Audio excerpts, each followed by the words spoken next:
নাহিবেরে নাবেরানি সম্মান্তি দকুদাচনাং আবেরে না সম্মান্তি সদাম্হ সনান্তনুতি। আমি সর্বপ্রথমে সেই তথাগত রহস্যময় সমুদ্রকে বন্দনা করছি। অতঃপর শ্রদ্ধাবান শ্রদ্ধাবতী উপাসক উপাসিকাদেরকে আমার মৈত্রীময় আশীর্বাদ জানাচ্ছি। শ্রদ্ধাবান উপাসক উপাসিকাগণ, ভগবান বুদ্ধ এক সময় বেনুবন বিহারে অবস্থান করতেছিলেন। একদিন ধর্মসভায় ভিক্ষু সংঘরা বসে ধর্ম আলোচনা করতেছিলেন। তারা বুদ্ধকে যে দেবদত্ত বারবার হত্যা করতে চাচ্ছেন, মারতে চাচ্ছেন, সেই বিষয় নিয়ে আলোচনা করতেছেন। দেখো ভাই, বুদ্ধের মতো একজন মহাপুরুষকে এই দেবদত্তহীন ও কিভাবে বারবার মারতে চাচ্ছে? এটা কি উচিত কাজ করতেছে? ওরা তো অনেক ক্ষতি হবে, তার অনেক পাপ হবে, ওরা তো নরকে চলে যাবে। বুদ্ধের মতো একজন মহাপুরুষকে এভাবে মারা তো ঠিক না, হত্যা করতে চেষ্টা করা তো ঠিক না।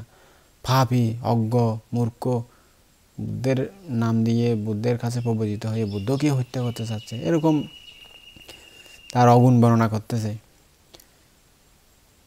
ওই সময় ভগবান বুদ্ধ ধর্ম দেশনা দেওয়ার জন্য ধর্ম দেশনা হলে আসলেন। এসে ধর্ম আসনে বসলেন। তখন ভিক্ষুদেরকে জিজ্ঞাসা করলেন, হ্যাঁ ভিক্ষুগণ, তোমরা আজকে কি বিষয় নিয়ে আলোচনা করতেছো? তখন ভিক্ষুগণ বললেন, ভান্তে ভগবান, আমরা আজকে ওই যে দেবদত্তের কথা আলোচনা করতেছি। দেবদত্ত আপনাকে বারবার হত্যা করতে চাচ্ছে। উনি এত নিষ্ঠুর কেন? আপনি এত উপকার করলেন ওনার, তবু আপনাকে কেন হত্যা করতে চাচ্ছে? ও কী কারণে এরকম মন তার উৎপন্ন হয়? কেন এরকম করে? এটা পাপ হচ্ছে, ওনার নরকে যাবে, মৃত্যুবরণ করে অনেক কষ্ট হবে, এটা আলোচনা করতেছিলাম। তখন বুদ্ধ বলেন, হ্যাঁ ভিক্ষুগণ, দেবদত্ত শুধু এই জন্মে নয়, আগের জন্মেও আমাকে হত্যা করতে চেয়েছিল, কিন্তু পারেনি, সে নিজেই বিনষ্ট হয়েছিল। তখন ভিক্ষুগণ বলেন, হ্যাঁ ভান্তে ভগবান, আমরা তো এই জন্মটা দেখতেছি, আগের জন্মেটা তো আমরা দেখতেছি না, দয়া করে আমাদেরকে সেই আগের জন্মের কাহিনীটা বলুন, সেই দেশনাটি আমাদেরকে দিন, আমরা শুনতে চাই। তো ভিক্ষুগণের অনুরোধে ভগবান বুদ্ধ বললেন, হ্যাঁ ভিক্ষুগণ, তাহলে শুনো, আমি দেশনা করতেছি। সুদূর অতীতে বারাণসীরাজ ব্রহ্মদত্তের দুষ্ট কুমার নামে একজন পুত্র ছিল। তার স্বভাব এমন ভীষণ ও নিষ্ঠুর ছিল যে মানুষেরা তাকে বিষাক্ত সাপের মতো ভয় করত। কারো সাথে বাক্যালাপ করতে হলে সে হয় তাকে গালি দিত, নয় তাকে মার দিত, আঘাত করত। এই কারণে সে অন্তরঙ্গ বহিরঙ্গ সকলেরই চক্ষুশূল হয়েছিল। কেউ তাকে দেখতে পারত না। তাকে দেখলেই মানুষেরা মনে করত যেন একটা রাক্ষস তাদের দিকে এগিয়ে আসতেছে, তাদেরকে গ্রাস করবে। দুষ্টু কুমার একদিন জলক্রীড়া করার জন্য বহু অনুচর কর্মচারী সহ সঙ্গে নিয়ে নদীর তীরে গিয়েছিল। সকলে ক্রীড়ায় মত্ত হয়েছে। তখন এমন সময় তুফান উঠল, বিশাল ঝড় বৃষ্টি শুরু হলো, চারিদিকে অন্ধকার আচ্ছন্ন হয়ে গেল মেঘে। তা দেখে দুষ্টু কুমার পরিচালকদেরকে বলল, আমাকে নদীর মাঝখানে নিয়ে চলো এবং সেখানে গিয়ে আমি স্নান করতে চাই, আমাকে ওখান থেকে স্নান করিয়ে আনো। পরিচারকেরা তাকে নদীর মধ্যভাগে নিয়ে গিয়ে তারা নিজেরা পরামর্শ করলো, এসো আমরা এই পাপিষ্ঠকে মেরে ফেলি আজকে, এই সুযোগ আর কোনোদিন আসবে না, রাজা আমাদেরকে কী বা করবেন আর। এই চিন্তা করে, যাক আপদ যাক, বিপদ নষ্ট হোক, নিপদ যা দুষ্ট মর, এরকম বলে তারা রাজকুমারকে পানিতে ফেলে দিল এবং নিজেরা চুপে চুপে অন্ধকারের মধ্যে তীরে উঠে আসলো। সেখানে কুমারের কর্মসচিবেরা জিজ্ঞেস করলো, আরে কুমার কোথায়? তারা বলল, কই, তাকে তো দেখতে পাচ্ছি না এখানে। মনে হয় তিনি ঝড় বৃষ্টির অবস্থা দেখে, তুফানের অবস্থা দেখে আগেভাগেই উঠে এসেছেন এবং আগেভাগে বাড়ি চলে গেছেন। তারা সকলে রাজবাড়িতে ফিরে গেল। রাজা জিজ্ঞেস করলেন, আমার ছেলে কোথায়, কুমার কোথায়? তারা বলল, আমরা জানি না মহারাজ, মেঘ উঠেছে দেখে ভাবলাম তিনি আগেই চলে এসেছেন ভয় পেয়ে, কাজে আমরাও ফিরে আসলাম আর কি। রাজা তৎক্ষণাৎ নগর দ্বার কোলে নদীর তীরে ছুটে গেলেন এবং তন্ন তন্ন করে খুঁজে পুত্রের কোনো খোঁজ পেলেন না। এদিকে কুমারের কি দশা হলো এবার শুনুন। সে ওই মেঘের অন্ধকারে দিশেহারা হয়ে স্রোতে গা ভাসিয়ে দিল। শেষে একটা গাছের গুড়ি ভেসে যাচ্ছে দেখে তার উপর চেপে বসলো এবং মরার ভয়ে বাঁচাও বাঁচাও বাঁচাও করে চিৎকার করতে লাগলো। তো ভেসে যেতে লাগলো এভাবে। ওই সময়ে বারাণসীর এক ধনী ব্যবসায়ী ওই নদীর তীরে 40 কোটি ধন পুঁতে রেখেছিলেন। অত্যধিক তৃষ্ণার কারণে, লালসার কারণে মৃত্যুর পর তিনি সাপরূপে জন্মগ্রহণ করে ওই গুপ্তধনের কাছে একটি গর্তে বাস করতেছিলেন ওই সময়। এরূপে আরও এক ব্যবসায়ীও 30 কোটি সোনা মুদ্রা পুঁতে রেখেছিলেন এবং ওই ধন সম্পদের তৃষ্ণার কারণে, লোভের কারণে মৃত্যুর পর ইন্দুর রূপে পুনর্জন্ম লাভ করে ওই যেখানে ধন পুঁতে রেখেছিল সেই ধনের কাছাকাছি জন্মলাভ করেছিলেন, ইন্দুর হয়ে জন্মেছিলেন আর কি। সেই ধন, সেই সোনার মুদ্রাগুলো ওখানে পাহারা দিচ্ছিল। যখন অতি বৃষ্টি হলো, নদীতে পানি আসলো, বান আসলো, তখন সাপ আর ইঁদুর দুজনেরই গর্তের মধ্যে পানি ঢুকে গেল।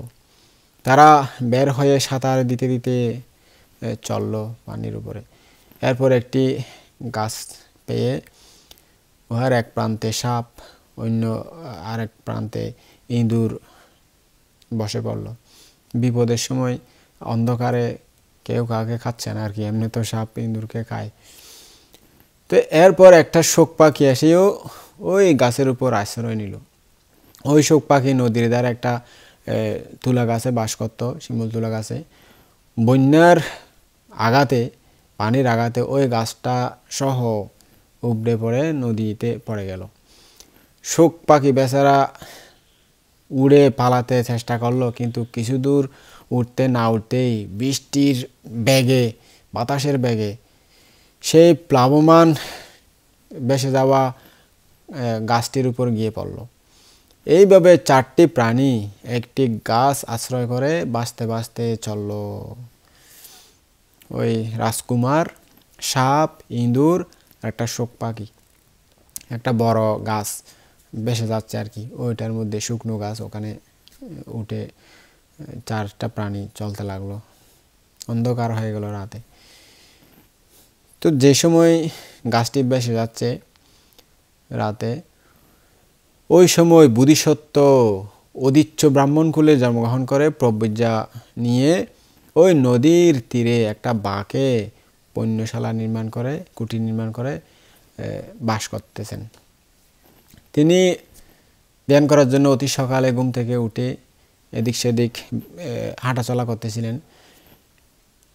ওই 4টা প্রাণীও ওই গাছটি সহ বাঁচতে বাঁচতে ওই বোধিসত্ত্বের পণ্যকুটিরে যে নদী আছে, নদীর পাশ দিয়ে তখন ভেসে যেতে লাগলো।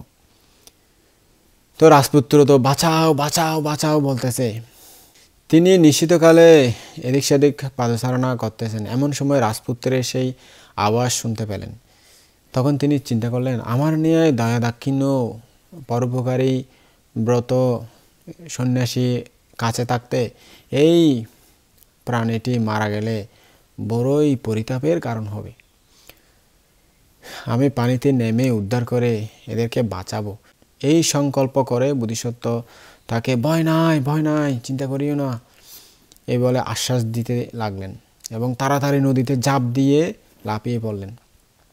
তার শরীরে অনেক শক্তি ছিল, বল ছিল। তিনি এক টানে ওই গাছের গুড়িটিকে তীরে নিয়ে আসলেন এবং রাজপুত্রকে তুলে উপরে রাখলেন। এরপর সাপ, ইঁদুর, শোক পাখির দিকেও তার দৃষ্টি পড়ল। দেখতেছে আরও প্রাণী আছে এখানে, তারাও পরিশ্রান্ত, রাত ভর দিন ভর ঝড় বৃষ্টিতে ভিজে। তিনি সকলকেই তুলে আশ্রমে নিয়ে গেলেন তার কুটিরে। আগুন জ্বেলে প্রথমে সে ওই ইতর প্রাণী, সাপ, ইঁদুর, পাখি, তাদেরকে সেক দিলেন। তারপরে রাজপুত্রকে আগুনের তাপে সেক দিলেন। তখন তিনি ভাবলেন, ইতর প্রাণীগুলো দুর্বল, ছোট, অতএব এদেরকে আগে সেবা পরিচর্যা করা উচিত, খাবার দাবার তাদেরকে আগে দেওয়া উচিত।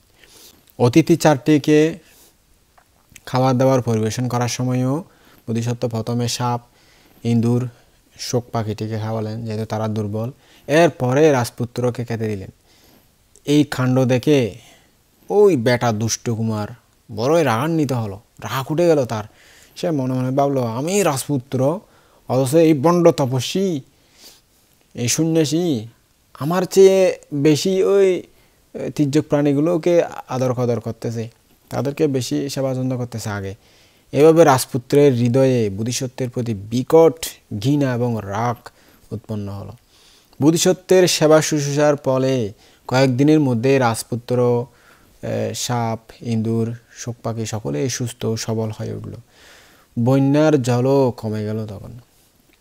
বিদায় নেওয়ার সময় সাপ বোধিসত্ত্বকে প্রণাম করে বলল, প্রভু, আপনি আমার বড়ই উপকার করলেন।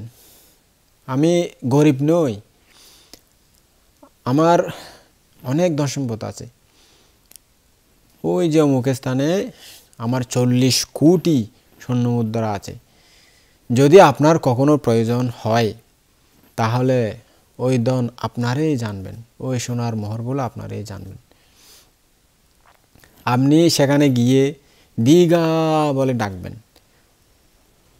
আমি বের হয়ে আপনাকে সব ধন দিয়ে দেব। ইঁদুরও বোধিসত্ত্বকে প্রণাম করে বলল, প্রভু, আমিও গরিব নই, আমারও অনেক ধন সম্পদ আছে। আমি ওই জায়গায় থাকি, আমার 30 কোটি ধন সম্পদ আছে, সোনার মোহর আছে। আপনি ওই জায়গায় গিয়ে মুশিকা বলে ডাকবেন, তখন আমি এসে আমার সেই 30 কোটি ধন আপনাকে দিয়ে দেব। এরপর শোক পাখি বোধিসত্ত্বকে প্রণাম করে বলল, প্রভু, আমি তো ধনী নয়, আমার কোনো সোনা রূপা নাই, কিন্তু যদি আপনার কখনো ভালো ধানের প্রয়োজন হয় তাহলে ও মুখ গাছের নিকট গিয়ে শোক বলে ডাকবেন। আমি আমার জ্ঞাতি বন্ধু বান্ধব যারা আছে তাদের নিয়ে আপনার জন্য গাড়ি গাড়ি ধান জোগাড় করে দেব, শালি ধান, সবচেয়ে উন্নত ধান জোগাড় করে দেব। ওই মিত্রদোহী রাজপুত্র তখন ভাবছিল, বেটাকে নিজের এলাকায় পেলে মেরে ফেলবো। আমাকে সেবা না করে আগে ছোট ছোট এই পাখি টাকি এগুলোকে সেবা করেছে, এরকম চিন্তা করার আগে খুব ভিতর ভিতর জ্বলতে লাগলো। কিন্তু বিদায় নেওয়ার সময় সে মনের ভাব গোপন করে বলল, প্রভু, আমি রাজা হলে একবার আমার রাজ্যে পায়ের ধুলা দিবেন। আমি অন্ন, বস্ত্র, শয্যা, বৈশিজ্য, প্রয়োজনীয় আরও বিভিন্ন দানীয় বস্তু দিয়ে আপনার সেবা পূজা করব, তাহলে আমার জীবন সার্থক মনে করব। এর কিছুদিন পরেই সেই দুরাত্মা দুষ্ট ফিরে গিয়ে বারাণসী রাজপদে প্রতিষ্ঠিত হলো। তো একদিন বোধিসত্ত্বের ইচ্ছা হলো, এরা প্রতিজ্ঞা মতো কাজ করে কিনা দেখি, একটু পরীক্ষা করে দেখি। তিনি প্রথমে ওই সাপের যেখানে ঠিকানা, সেই ঠিকানা যেখানে দিয়েছিল সেখানে গেল। ওই সাপের ঠিকানা বরাবর গর্তের কাছে গিয়ে ডাকলো, দীঘা বলে ডাকলো। সে শোনা মাত্র এক ডাকেই বেরিয়ে আসলো এবং তাকে বন্দনা করে বলল, প্রভু, এখানে 40 কোটি সোনার মুদ্রা আছে, আপনি সমস্তই তুলে নিয়ে যান, এগুলো আপনার। বোধিসত্ত্ব বললেন, আচ্ছা ঠিক আছে, তাই হবে, যখন প্রয়োজন হবে তখন এই কথা স্মরণ করব। এরপর সেখান থেকে বিদায় নিয়ে তিনি ইঁদুরের নিকট গেলেন। ইঁদুরের গর্তের কাছে গিয়ে ডাকলেন, মুশিকা। ওই ইঁদুরটি তাড়াতাড়ি এক ডাকের মধ্যেই দৌড়ে আসলো, এসে প্রণাম করে বলল, প্রভু, এখানে আমার 30 কোটি সম্পদ আছে, এগুলো আপনি তুলে নিয়ে যান, এগুলো আপনারই জানবেন। তারপর বোধিসত্ত্ব শোকের নির্দেশিত ঠিকানা যেখানে বলেছিল সেই ঠিকানায় গেলেন। সে গাছের নিকট গিয়ে শোক বলে ডাকলেন। তো শোক পাখিও গাছের উপর থেকে তাড়াতাড়ি এসে বোধিসত্ত্বকে প্রণাম করে বলল, প্রভু, আমার জ্ঞাতি বন্ধু যারা আছে তাদেরকে নিয়ে হিমালয় থেকে আপনার জন্য উন্নত মানের স্বয়ংজাত শালিদান সংগ্রহ করে আনবো কি এখন? বোধিসত্ত্ব বললেন, যখন প্রয়োজন হবে তখন তোমার এই কথা মনে করব, তোমাকে বলবো। এখন তুমি বাসায় ফিরে যাও, সুখে শান্তিতে বাস করো। তো শোক পাখির নিকট থেকে বিদায় নিয়ে বোধিসত্ত্ব রাজার অঙ্গীকার পরীক্ষা করার জন্য বারাণসীতে গিয়ে রাজ উদ্যানে উপস্থিত হলেন এবং পরদিন পিণ্ডাচারণের জন্য তপস্বী জনউচিত সন্ন্যাসীর বেশে নগরে প্রবেশ করলেন। তখন সে মিত্রদুহী রাজা নানা অলঙ্কার শোভিত হাতির পিঠে চড়ে অনুচর বৃন্দসহ নগর প্রদক্ষিণ করতে বের হয়েছিল।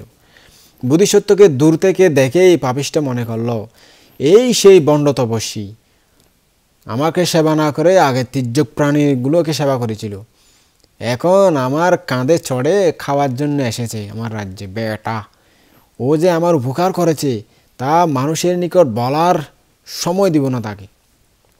তার আগেই এই বেটার মাথা কেটে ফেলবো, হত্যা করে ফেলবো তাকে। এই সংকল্প করে সে কর্মচারীদের দিকে তাকালো এইভাবে। তারা মহারাজের কি আজ্ঞা হয় বলে আদেশ প্রতীক্ষা করতে লাগলেন।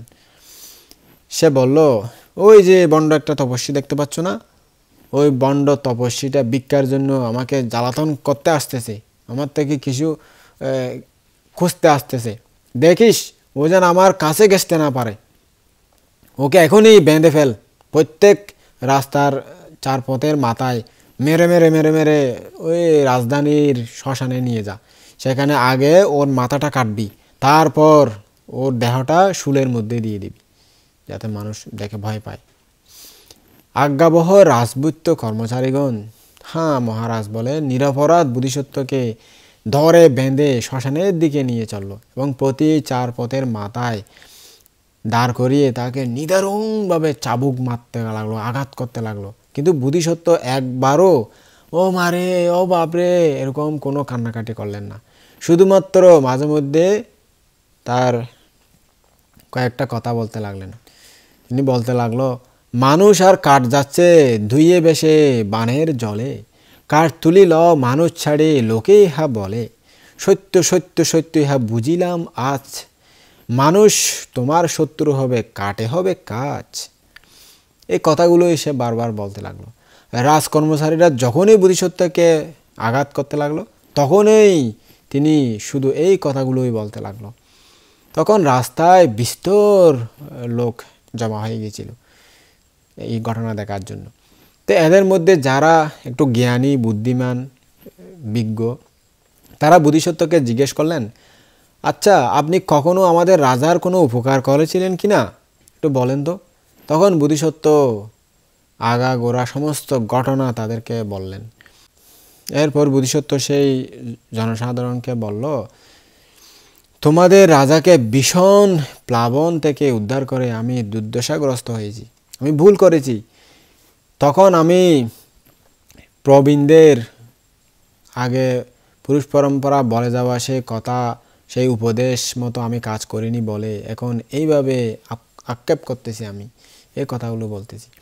বোধিসত্ত্বের মুখে প্রকৃত ঘটনা শুনে ব্রাহ্মণ ক্ষত্রিয় প্রভৃতি সমস্ত নগরবাসী এক বাক্যে চিৎকার করে উঠল, আহ রাজা কি পাপিষ্ঠ, এই ধর্মপরায়ণ তপস্বী ওর জীবন দিয়েছে, কোথায় একে পূজা করবে তা না করে এর এত নিগ্রহ করতেছে, একে এভাবে নিদারুণ কষ্ট দিচ্ছে, এভাবে মৃত্যুদণ্ড আজ্ঞা দিয়েছে, এমন রাজা দ্বারা আমাদের কি উপকার হবে, ধর ওই নরদমকে সনকে এখন মার, ধর ওই মার। তখন তারা রাগান্বিত হয়ে চারিদিক থেকে রাজাকে ঘিরে ফেলল এবং তীর ধনু শক্তি পাথর খঙ্কর যে যা হাতে পেল সবাই তাকে এমনভাবে আঘাত করতে লাগলো, এই আঘাতে পেতে পেতে পেতে পেতে আঘাত করতে করতে উঠতে পারলো না, এভাবেই তাকে ওখানে মেরে ফেললো। তার পা ধরে টেনে নালার মধ্যে ফেলে দিল। তখন তারা বোধিসত্ত্বকে সুন্দর করে চড়িয়ে নিয়ে দড়ি দড়ি খুলে দিয়ে বোধিসত্ত্বকে সম্মান করে তাকে রাজসিংহাসনে বসালেন। বোধিসত্ত্ব রাজপদ পেয়ে যথাধর্ম প্রজা পালন করতে লাগলেন। এরপর একদিন তার ইচ্ছা হলো সাপ ইঁদুর সুখের মনোভাব আরেকবার পরীক্ষা করা যাক। তখন তিনি বিস্তর কর্মচারী সঙ্গে নিয়ে সাপের সে গর্তের নিকট উপনীত হলেন এবং দীঘা বলে ডাকলেন। সাপ ওই ডাক শোনা মাত্রই বাইরে এসে প্রণাম করে বলল, প্রভু এই ধন তো আপনারই, আপনি নিয়ে যান।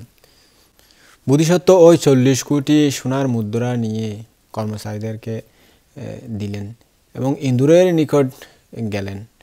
সেখানেও তিনি মুশিকা বলে ডাকলেন। অমনি ডাকা মাত্রই ইন্দুর বাইরে এসে বোধিসত্ত্বকে প্রণাম করে বললেন, প্রভু, এই যে 30 কোটি সম্পদ আপনি নিয়ে যান, 30 কোটি সোনার মুদ্রা।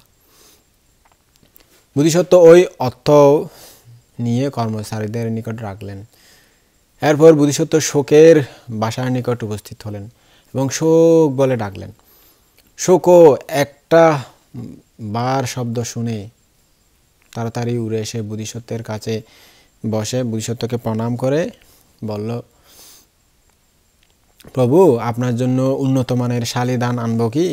বোধিসত্ত্ব বললেন, প্রয়োজন হলে সংগ্রহ করিও। এখন চলো, তোমাদেরকে রাজধানীতে নিয়ে যাই, আমার সাথে চলো। তারপর 70 কোটি সোনার মুদ্রা সহ সাপ, ইঁদুর, ওই শোক পাখিকে সঙ্গে নিয়ে তিনি বারাণসীতে ফিরে গেলেন। এক মনোরম প্রাসাদের উপরে উঠে সেখানে ওই ধন সুন্দরভাবে সুরক্ষা করলেন এবং সাপের বাস করার জন্য সোনার গর্ত নির্মাণ করে দিলেন, ইঁদুরের বাস করার জন্য স্ফটিক গুহা নির্মাণ করে দিলেন, শোকের বাস করার জন্য সোনার পিঞ্জর তৈরি করে দিলেন।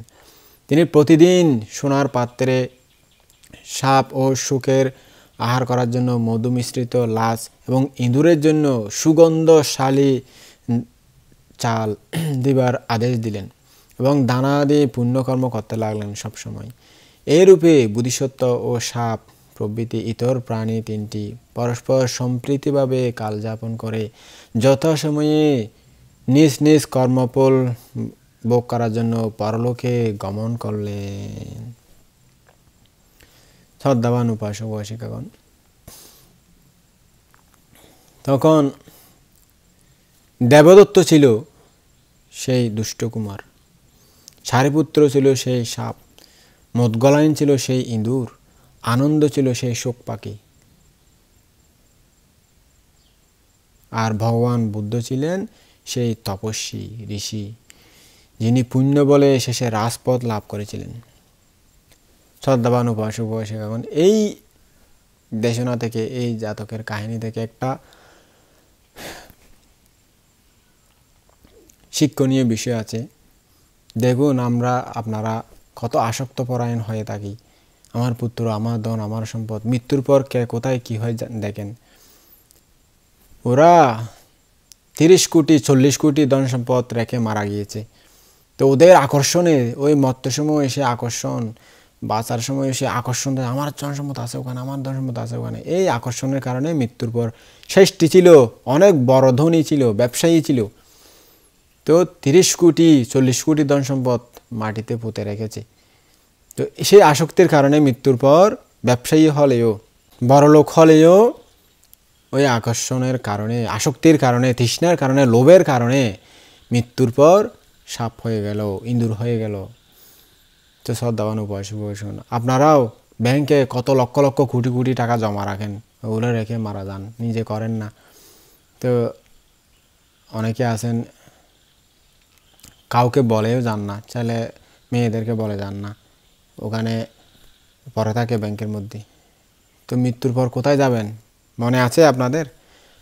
চিন্তা করেছেন একবারও মৃত্যুর পর কোথায় জন্ম হবে? আপনারা তো বলেন, বান্তে অনেক পুণ্য করেছি, অনেক দান করেছি, ও সঙ্গদানও করেছি। সঙ্গদান তো করবেন। আর কেউ কেউ বলে যে, বান্তে একজন দায়ক বলে যে আর কি, বান্তে আমার ছেলে মেয়েদেরকে বলেছি, আমি ব্যাংকের টাকা রেখে দিয়েছি 8 লাখ টাকা, আমার মৃত্যুর পর ওই টাকা দিয়ে বড় করে সঙ্গদান করে দেবে। সঙ্গদান করে দিলে মুক্ত হয় সবাই। তির্যক খুলে গেলে মুক্ত হবে? হবেন নাকি উপাসক উপাসিকা? তির্যক খুলে চলে গেলে, সাপ হয়ে গেলে, ইঁদুর হয়ে গেলে ওদের মতো মুক্ত হবেন? হবেন না। শুধু ওই প্রেতলোক হয়ে গেলে মুক্ত হতে পারবেন যে সঙ্গদান করে দিলে। ওই তারা যে মরে গিয়েছিল, এই যে এই দেশনা করলাম, সাপ হয়েছে, ইঁদুর হয়েছে, তাদের মৃত্যুর পরে সঙ্গদান করে দিয়েছিল, অনেক বড় করে অনুষ্ঠান করে দিয়েছিল, কিন্তু তারা মুক্ত হতে পারেনি। বুঝছেন? তা আপনারাও মনে করেন যে সঙ্গদান করে দিলে মুক্ত হবে। সঙ্গদান করে দিলে মুক্ত হতে পারে না। বুঝছেন? তির্যক লোকে নরকে গেলে মুক্ত হয় না। তো নরকে না যাওয়ার জন্য, তির্যক কুলে না যাওয়ার জন্য আগেভাগে কিছু করে ফেলেন। এই দেশনাগুলো শুনেন কেন? শুনে নিজের মনকে একটু লোভ, তৃষ্ণা, আসক্তি থেকে বেরিয়ে এসে ধর্মকর্মে মন দেন, ধর্মকর্ম করুন, তাহলে আপনাদের মঙ্গল হবে। যে না হলে মরে যদি ইঁদুর হয়ে যান, আপনি আপনার ছেলে মেয়েরা এখানে লক্ষ কোটি টাকা খরচ করে সঙ্গদান করে দিয়েছে, তাহলে আপনি ইঁদুর থেকে মরে স্বর্গে চলে যাবেন, এরকম নাকি? এরকম কোনো দিন হয় না, বিশ্বাস করবেন না। তির্যক লোকে গেলে ওখানে ওইভাবে কষ্ট পেতে হবে। সঙ্গদান তো ওরা করে দিয়েছে, কিন্তু খই মুক্ত তো হতে পারেনি, সাপ ইঁদুর হয়ে ওই দন পাহারা দিচ্ছে সোনার ইয়াগুলো। তো পাহারা দিয়ে কি বুকও করতে পারতেছে না, কিছুই করতে পারতেছে না, পাহারা দিয়ে রাখছে আর কি, ওই তৃষ্ণার কারণে, আসক্তির কারণে। তো এরকম কোনোদিন ভুল করবেন না। এরকম তো সব বোকা মানুষ। ব্যাংকে মানুষের কথা কি বলবো, ভিক্ষু সমানেরাও কোটি কোটি টাকা আছে, কি করবে কি জানি এত টাকা দিয়ে। এগুলো কোনো দান ধর্ম করে না, শুধু দায়িকদেরকে বলে বলে নিচ্ছে, কোটি কোটি টাকা ব্যাংকে রেখে মারা যাচ্ছে। আর দায়িকারা তো আছেই, তারা তো সংসারে মানুষ, তাদের তো ছেলে মেয়ে আছে, তাদের আশায় রেখে যায়। ছেলেমেয়েরা তো এখন পালনও করে না। ওই যে এখন সবসময় মিডিয়াতে দেখি ছেলেমেয়েরা বের করে দিচ্ছে মা বাবাদেরকে। কিছুদিন আগে দেখলাম একজন মা ওখানে গিয়ে কেস করেছে আদালতে, আমার ছেলে মেয়ে আমাকে বের করে দিচ্ছে বাড়ি থেকে।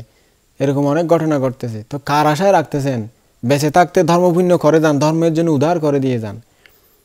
কয়েকদিন আগে একটা নিউজে দেখলাম, ওনার বাবার শেষ ইচ্ছা পূরণ করার জন্য কোটি টাকার উপরে খরচ করে মসজিদ বানিয়ে দিয়েছে একজন বিধর্মী ভাই, মুসলিম ছেলে। তো ওনার বাবা বলে গিয়েছিল একটা মসজিদ বানিয়ে দিয়েছে, ব্যবসায়ী বড়, সে টাকা আছে কোটি কোটি টাকা, উনি মসজিদ বানিয়ে দিয়েছে কত কোটি টাকা খরচ করে, অনেক সুন্দর নান্দনিক। তো এরকম বৌদ্ধদের মধ্যে অনেক ধনী ধনী আছে। আমি একটা বিহার করে দেব আমার বাবার নামে, আমার স্ত্রীর নামে, আমার ছেলের নামে, আমার মেয়ের নামে, করে দেন না। এরকম এরকম কিছু করে দেন না, অমর হয়ে থাকবেন, মৃত্যুর পরেও সেটা আপনার কাজে লাগবে, সেটা করেন না। লক্ষ লক্ষ কোটি কোটি টাকা অযথা খরচ করেন, এমনি ব্যাংকে ফেলে কখন মরে যাবেন কোনো ঠিক আছে? এই যে আজকে একটা নিউজে দেখলাম, চিনজি করে 7 জন যাচ্ছে, বাসে মেরে দিয়েছে, 7 জন ওখানেই শেষ। তো মৃত্যু কখন কার হতে পারে কেউ জানেন? জানেন না কি? কোনোদিন জানেন না কার মৃত্যু কখন এসে যাবে। ঘর থেকে বের হচ্ছেন ভালো, ফিরতে পারবেন না, ঘরে বসে আছেন, ভূমিকম্প হয়ে চ্যাপ্টা হয়ে যাবেন, কেউ বলতে পারে না। তো মৃত্যুর আগে কিছু করে যান। জ্ঞানী ব্যক্তি, জ্ঞানী মানুষের কাজ হলো এটা। মৃত্যুর আগে করে যেতে পারলে সেটাই সবচেয়ে সার্থক, এর চেয়ে আর বড় কিছু হতে পারে না। মরে গেলে আশায় বসে থাকবেন বড় সঙ্গদান করে দেবে, হ্যাঁ, এটা কোনোদিন আসলে মুক্ত হয় না। আমরা বেশিরভাগ বৌদ্ধরা মনে করি সঙ্গদান একটা করে দিলে ও স্বর্গে চলে যাব, এটা কোনোদিন হয় না, এটা বিশ্বাস করবেন না। শুধু ফেত লোকে গেলে তখন সঙ্গদান করে দিলে লাভ হয়। যে অন্য তির্যক লোকে, নরকে বা অন্য কোনো জায়গায়, যে অভিষেক নরকের মধ্যে অসুর লোকে গেলেও এরকম হয় না, অন্য জায়গায় গেলেও হয় না, মুক্ত হতে পারবেন না, কষ্ট পাবেন, দুঃখ পাবেন। তা আপনার কর্ম আপনি নিজে সৃষ্টি করুন, নিজে সৃষ্টি করে তখন চলে যান। অজস্র যাদের ধন সম্পদ আছে ধর্মের জন্য করে যান, একসময় ধর্ম খুঁজে পাবেন না করার জন্য, এরকম সময় এসে যাবে। তো এই দিন না আসার আগে আপনি নিজের জন্য প্রস্তুতি গ্রহণ করুন, নির্বাণে ফারামি সৃষ্টি করুন। তো এই উপদেশ দিয়ে আজকের মতো দেশনা এখানে সমাপ্ত করলাম। জগতের সকল প্রাণী সুখী হোক।